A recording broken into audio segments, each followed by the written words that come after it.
জীবনে যে সফল হইতে না পারলে যে কি কষ্ট। আপনারা কি জানেন যে সফল হওয়ার প্রক্রিয়ায় আমি আমার বাবাকে হারাইছি, আমি ওনার জানাজা পড়তে পারিনি। এটা শুধু সফল হইতে গিয়ে, আমার বাবার স্বপ্ন বাস্তবায়ন করতে গিয়ে। উনি আমারে বলছিলেন যে দেখো না একটু কষ্ট করে ব্যারিস্টার হইতে পারো কিনা, কারণ আমাদের পুরা বংশের মধ্যে একজন অ্যাডভোকেট নাই, ব্যারিস্টার তো পরে। আমাদের পুরা বংশের মধ্যে একজন মেম্বারও নাই, এমপি হওয়া তো পরে। কিন্তু শুধু পড়াশোনা করে কষ্ট করে আমি 19 বছর ধরে এখন পর্যন্ত মেসে থাকি।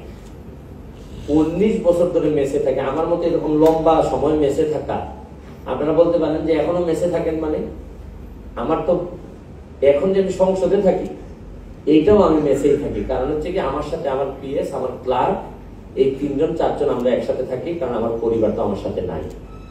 যার কারণে মেসে থাকতে থাকতে এমন হয়েছে যে এমপি হওয়ার পর অনেকে ভালো খাইতে দেয়, কিন্তু আগে এতই কম খাইছি যে এখন ভালো খাইতে দিলে আর খাওয়া যায় না।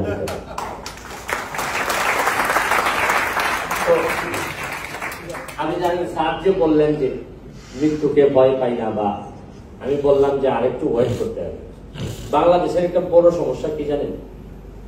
আমাদের নক্ষত্রগুলার পতন যে সময় হওয়ার কথা, বা এই নক্ষত্রগুলার পতন আমরা যাদের দেখতে চাই না তাদের বহু মানুষের পতন হয়ে যায়।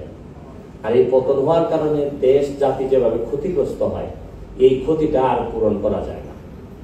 এই জন্য আমি প্রতিদিন আমার লাইসেন্সটা রিনিউ করি যে আচ্ছা আমি কি এখনো ভয় পাই না, আমি কি এখনো আমার ভিতর কি লোভ কাজ করে না। এবং আপনাদেরকে কি বলবো, আমি এমপি হওয়ার পর, আগের ব্যারিস্টার সুমন আর এমপি হওয়ার পর যে ব্যারিস্টার সুমন, অনেকটুকু পার্থক্য হয়ে গেছে। কারণ আমি এখন অনেক ভিতর থেকে দেখতে পাচ্ছি অনেক কিছু। আমি জানেন মাত্র 3 মাসের ব্যবধানে আমাদেরকে আমার এলাকায় বরাদ্দ দেওয়া হয়েছে 29 কোটি টাকা। অথচ আমরা আগে কোনোদিন জানতাম না যে এত টাকা বরাদ্দ হয়। আগে কি আপনারা কখনো জানতেন যে এমপি কত বেতন পায়? আমি সম্মানী হিসাবে 1,72,000 টাকা পেয়েছি, এটা যেটা সব এমপিরা পায়। কিন্তু দেখবেন যে এই বরাদ্দের কথাগুলা কেন গোপন থাকে, কেন বলার সাহস নাই? মানে এমন একটা ভাব যে যেটা বরাদ্দ মানুষের জন্য আসে, এটা মানুষকে না জানানোর মানে হচ্ছে গিয়ে যে এখান থেকে 2 নম্বরই করার একটা ইচ্ছা আছে। আমার বেতন বা আমার সম্মানী না জানানোর মানে কি? মানে হচ্ছে গিয়ে যে এটাতে লুকানোর কি আছে? আমি যদি শ্রম দেই, আমি বেতন পাই, এটাতে লুকাবো কেন? এর মানে হচ্ছে কি এখানেও কোনো 2 নম্বরের একটা, হয় আপনি 2 নম্বরই করতে চান, আর নাইলে এই সিস্টেমটাকে আপনি অ্যাডপ্ট করছেন যে আপনি সব 2 নম্বরদের সাথেই চলতে চান, এই জন্য আপনি জানাইতে চান না। তা আরো একটা বিষয় কি জানেন, ইঞ্জিনিয়ার যারা, আপনারা তো ডিপ্লোমা ইঞ্জিনিয়ারের দিকে যাচ্ছেন, ইঞ্জিনিয়ারদেরকে আমি খুব ভয় পাওয়া শুরু করছি এমপি হওয়ার পর। আমি আগে বুঝতাম না। দেখেন রাজনীতিবিদরা যখন দুর্নীতি করে, পরের বার পত্রিকাওয়ালারা রিপোর্ট করে তাকে আউট করে দেয় যে না, he is no more MP, উনি এই দুর্নীতি করছে, উনি 5টা বাড়ি বানাইছে, 3টা বাড়ি বানাইছে, আগামীবার থেকে এমপি হওয়া যাবে না। যখন অন্য একজন দুর্নীতিবাজকে আপনি ধরলেন, ব্যবসায়ী, তাকে আপনি দুদক দিয়ে তারে আপনি জেলে পাঠিয়ে দিলেন। কিন্তু ইঞ্জিনিয়াররা জানেন যেভাবে স্কেল দিয়ে মাপে না, যে যত ইঞ্চি অত ইঞ্চি, এরা এই স্কেলের ফাঁকে ফাঁকে এমন দুর্নীতি, অনেক সবাই না, এমন ভাবে দুর্নীতি করে অনেক ইঞ্জিনিয়ার ছাড়া ধরারই সম্ভব না যে কি দুর্নীতি করছে।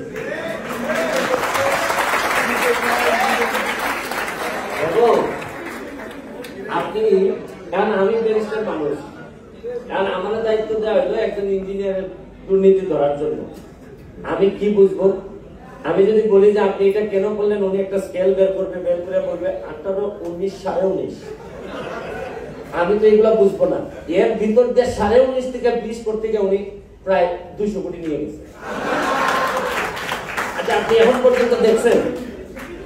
পর্যন্ত দেখছেন যে কত বড় বড় নক্ষত্রের পতন হয়েছে, রাজনীতিবিদের পতন হয়েছে, সাংবাদিকের পতন হয়েছে, সব ধরনের মানুষের পতন হয়েছে, খুব বড় ইঞ্জিনিয়ারের পতন হয়েছে, শুনছেন? অথচ এই সব ইঞ্জিনিয়ার না, আবার বলছি না, আবার আমার সব ইঞ্জিনিয়াররা দাঁড়াই বলবে যে এই এমপিরা অনাস্থা দাও। দুইটা ক্ষতি করে আমাদের ইঞ্জিনিয়াররা।